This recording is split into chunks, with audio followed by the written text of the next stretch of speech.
નમસ્કાર મિત્રો, વિડીયોમાં તમારું સ્વાગત છે। જી હા મિત્રો, અત્યારે હાલ મોટા અને મહત્વના સમાચાર સામે આવી રહ્યા છે। તો મિત્રો, સમાચારમાં વાત કરીએ તો ભારતમાં એવા ઘણા ચા પ્રેમી તમને જોવા મળશે જે દિવસમાં એટલી ચા પીવે છે કે તેના શરીરમાં પાણીની બદલે ચા વધુ હોય છે।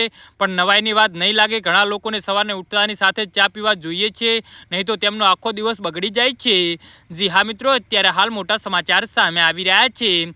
કેટલાક લોકો તો સવારે નાસ્તામાં, બપોરના જમવા સાથે કે જમ્યા પછી સાંજે નાસ્તા સાથે, રાત્રિના ભોજન સાથે કે ભોજન બાદ તેમ આખો દિવસ ચા પીધા રાખે છે। ચા વારંવાર પીવાથી તેમાં કેન્સર પેદા કરતા બેક્ટેરિયા વધી શકે છે।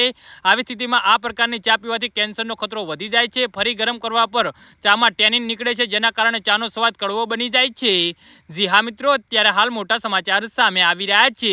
ચા બનાવવાના 15 મિનિટ સુધી તે પીવા લાયક રહે છે। જો ચાની ભૂકીને વારંવાર ઉકાળીને ચા બનાવો છો તો તે તમારા શરીર માટે ધીમા ઝેરની જેમ કામ કરે છે। આ સિવાય બીજી એક વાત કે એ પણ ચા પછી તરત જ પાણી કેમ ન હોય, ગરમ ચા પીધા પછી પાણી પીતા હોવ તો તેને તમારી આદત બનાવી લીધી હોય તો જાણી લો કે આવું કરવાથી તમને અબજો, લૂઝ મોશન, શરદી અને ફ્લૂની સમસ્યા થઈ શકે છે। ગળામાં દુખાવો, નાકમાંથી રક્તસ્રાવ, દાંતમાં સડો, નિશ્ચિત સંવેદનશીલતા વગેરે પણ થઈ શકે છે।